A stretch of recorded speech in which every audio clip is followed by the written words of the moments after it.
So, Robin, good morning. Good morning, UK and SA. How you doing, man? Nice to see you again. Thank you very much. Thanks for having me here. Yeah, awesome. Nice to have you here. So, thanks for joining us in the to chat about this. Obviously, as the title suggests, we're talking about your app that you've come up with for digital agency owners to use around target audiencing and how to let me start that again, audience targeting. Can you tell us just before a long weekend, audience targeting? Tell us about it. So firstly about you. A Data-Hive, what do you guys do? Yeah, so Data-Hive was kind of just myself as a consultant. It was kind of just set up to work with agencies back in 2016 around some other consultancy roles I did. I've come from a background in design. I trained as an illustrator, got into data and analytics sort of 6-7 years into my sort of design career, and just found that conversion and working out sort of data models on audiences was something that was overlooked by a lot of creative sections in the digital industry. And I sort of went off into sort of finding out more about audiences, segmenting, just really embraced more data. So Data-Hive was just kind of all the insights you could find from data. I've worked for the last few years as a consultant with agencies, looking at agency growth, some of the challenges there. And just over the time, I've built different tools and models for myself. And something that I got a lot of feedback on was how impactful some of the tools were for a course that I ran. And the audience, sort of target audience calculator, is just a really simple formatted spreadsheet tool.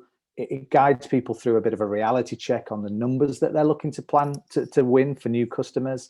And it's something that I work with my clients and myself in terms of looking at quarterly plan or yearly plan.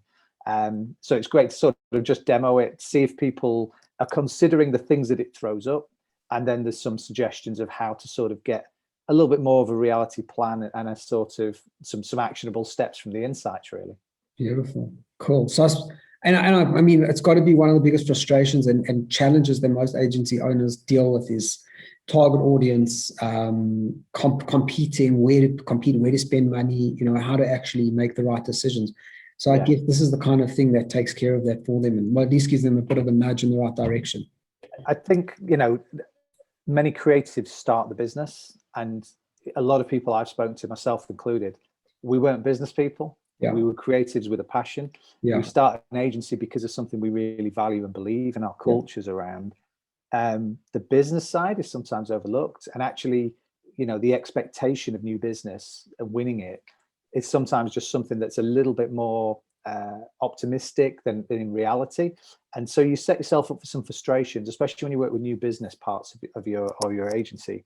If you plan to hit a target, as you'll see with the numbers, to get 6 new clients might take you reaching 1,000 people, depending on the steps in your consultative sales process. Yeah. And that's huge. A lot of people just think, it can't be, well, if I speak to 30 people, I'll get 6 people as clients. And once you start to just unpick it, it's clear that where there's a little bit of work to do, but also don't be scared of doing that work, because if you realize it, others won't. So it's about just trying to improve what you do and how you do it, really. Got you. Awesome. Cool. Well, listen, as discussed, maybe you want to share your screen and just take us through what you've got so that, obviously, if anybody's interested, we have the links in the comments or in the description down below. So by all means, check it out. If it's something that you're finding a challenge in your digital agency, it's worth looking. Obviously, Robin will give us a quick run through now, but if you're interested, you can always check it out afterwards as well. Yeah. And Robin will make himself available as well. If you guys have any questions, I'm sure he's happy to answer them. Absolutely. I think with the year that we've all just had, what I've been doing is trying to just support businesses, and this kind of tool is there to just, low cost, big impact. It looks simple, but it's been refined and tested through a lot of agency use. Yeah. So what I've done is just try to make it super simple and prompt you through this. I'm going to just approach this from a small digital marketing agency's approach. So what I'm going to say is for the next quarter, Q2, my plan would be to get 6 new customers. And I sell services as a digital marketing agency of, say, 1,500 a month. So that's a 4,500 value per customer. And then this is an interesting one because already a lot of agencies kind of put their hands up at this point and go, I don't know what my profitability is. So if you're not sure of any of these numbers, what I tend to do is just benchmark it with an industry standard, then go measure your own. And that's what's good about this tool. So I'm going to say for running digital marketing, my ideal profit would be higher, but yeah, I'm going to keep it at about 20% profitability. It might change slightly from there. Step two, this is a bit that's overlooked. You know, when we sell services, it's a consultancy service. It's not something like a chewing gum where somebody walks in, they know what they want, they pick it up and go. You're going to have to find out if you're good with that client or that client's good for you, and then sort of qualifying through. So potentially then I'm going to say, what percentage of all my qualifying of my marketing that I do, current marketing activity, how much qualified calls do I get, or how many people actually book a call? So I'm going to estimate this down because I think marketing is pretty broad. So I'm going to say that everything I'm currently doing as a digital agency is getting me 1 in 10 people that interact with my content books a call. Of the calls, then I'm going to try and qualify them in or out, and that's going to be a discussion about services. So I'm going to say that about a third come through. Because I've qualified them, I'm going to say that I'm quite high. I'm going to say 3 out of 4 want a proposal, and then I'm going to leave that as a 1 in 2 proposals probably come to work. What I'm also going to do quickly is just capture my staff time. So how long does a qualifying call take? I mean, you'll know this from business stuff as well. Ideally, it should take me 15 minutes to just understand if I'm a good fit. I'm going to say that my discovery call should be about 45 minutes to really just understand if my services fit, and about 2 hours to write up a proposal. Give it, you know, you can estimate this depending if you have to build something bespoke, but we're just using a digital marketing sort of package services. My hourly rate, I'm going to keep this pretty simple. I'm going to say I can do somebody fairly junior on this. So they may be £24 an hour. This could be an internal cost or your external client bill, whatever you think works for you.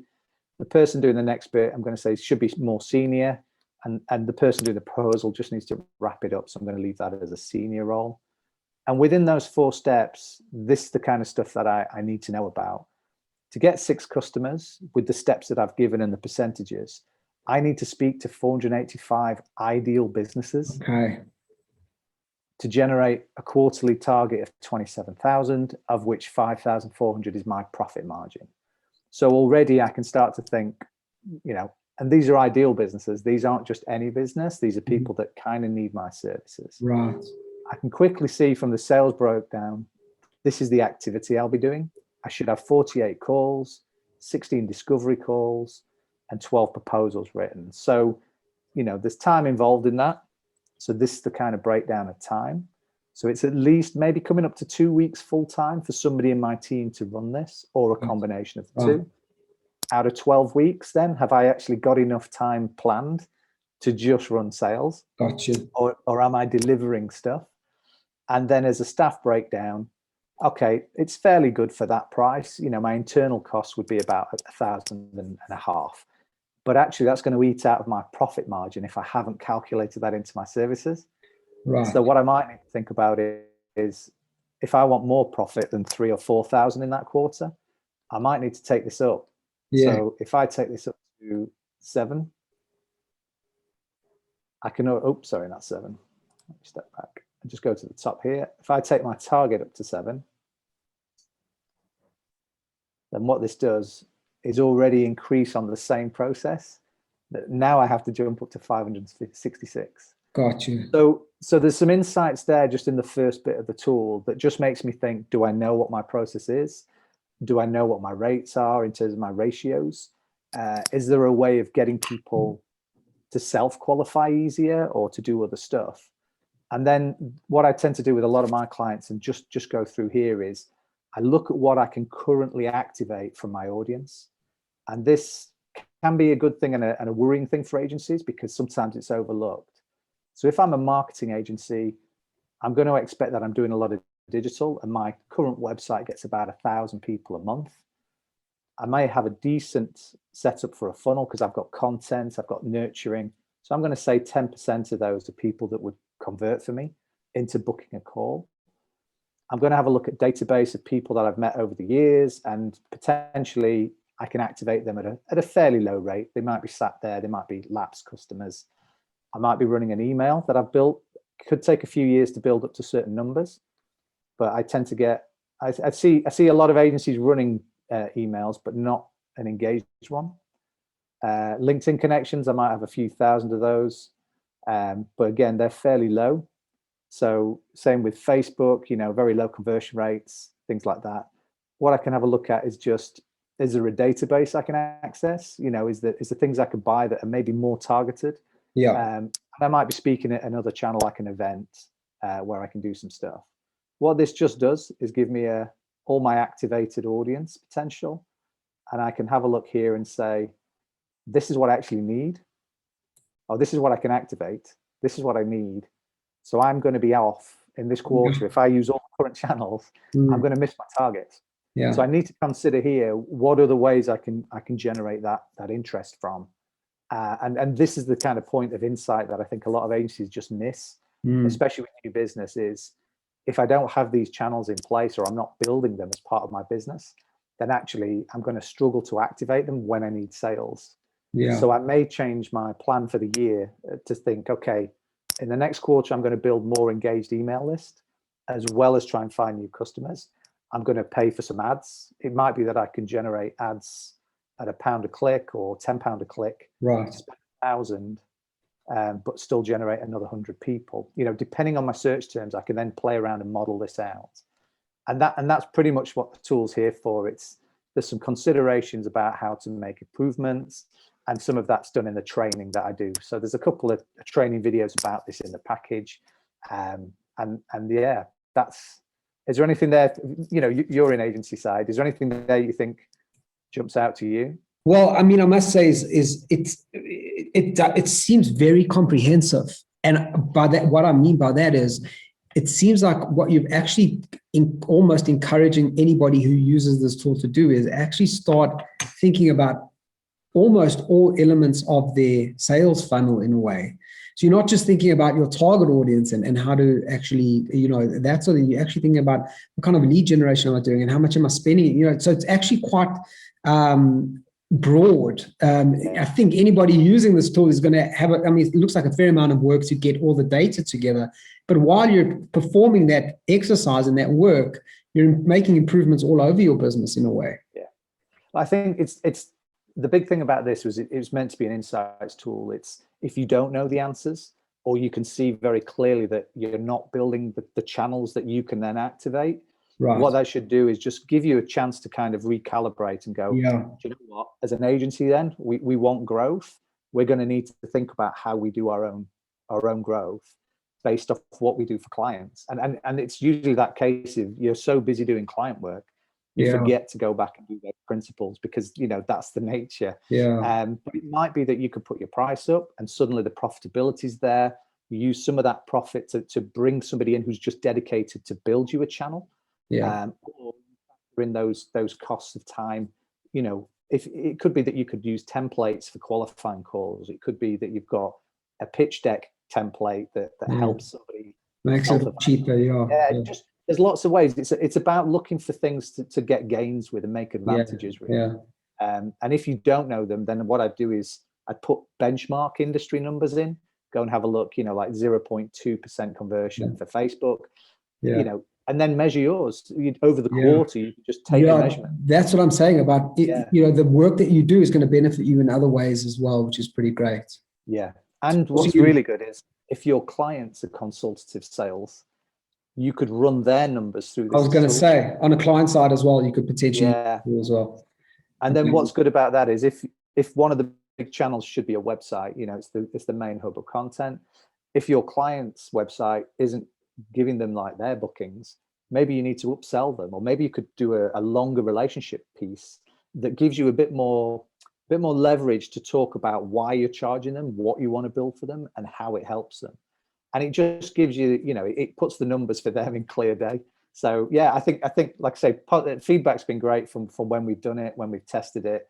It's changed a few times, so it's now just quite simply, from there. Awesome. Well, listen, I think it speaks for itself, the value that any agency who's interested could get from it.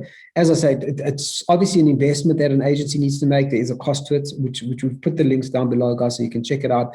But I think the value you get out of it will be great. Obviously, right here, if you guys are interested, Robin's details will be below and the links to the actual app as well. So you can check out his little video about explaining it. But I think this video does a pretty good job of taking you through everything, which is pretty great. If you are interested, please, get in touch with Robin. We'll leave his details down below. I'm sure that you make yourself available to have those conversations if anybody has any questions or help. Yeah, absolutely. Yeah, I mean, for me, it's, this year has been about supporting agencies' growth, across wherever. And if there's challenges people are having, they're common across a lot of people. Yeah. The tool's priced pretty low. It's just a thing for your toolkit. So I think on AppSumo, it's something like $54. When you transfer that back to UK, it's something like 38, something like that. So I'm not pricing these to make them exclusive. What I want them to do, though, is to get people to use them who are looking to use it. And then for me, there's more tools to come that can support some of those channel questions, or there might be content or other people like yourself. If you can get more customers, you're going to need to outsource some of the work, and that's where it sort of fits. It helps sort of people understand how to take the business forward. Yeah, it's a community of work that needs to work together. As you said, there's different elements to getting it right. You stop bringing in all these clients, you got to sort them out somehow. So it's about and I think it sometimes just starts with understanding, how far are you being. You might be being unrealistic. You might think, like, I'm going for 20 people this quarter because I can process them, but actually the time to process them or the amount of people you need to find. So it's kind of an ongoing thing. Business development's always about an ongoing thing, but it's about, okay, if I don't have an email list that's converting well, what do I need to put into place this quarter? So in 2 quarters' time, maybe that is a channel that's a lot stronger. So it's something you could just start to focus on one at a time and build up. Got you. Brilliant. I think I've lost you there. If you're still there, can you hear me? Can you hear me? Yeah, I can hear you. There you go. Slight technical thing, but we're okay, I think. Sorry, there's a bit of a gap there. Robin, awesome, man. That's amazing. Thank you so much for the value. And when you do actually, as I said, you mentioned about other tools and whatnot, obviously, when you're ready and when you've got them, I'm sure the community will find them valuable. So we'll obviously start a conversation when the time's right.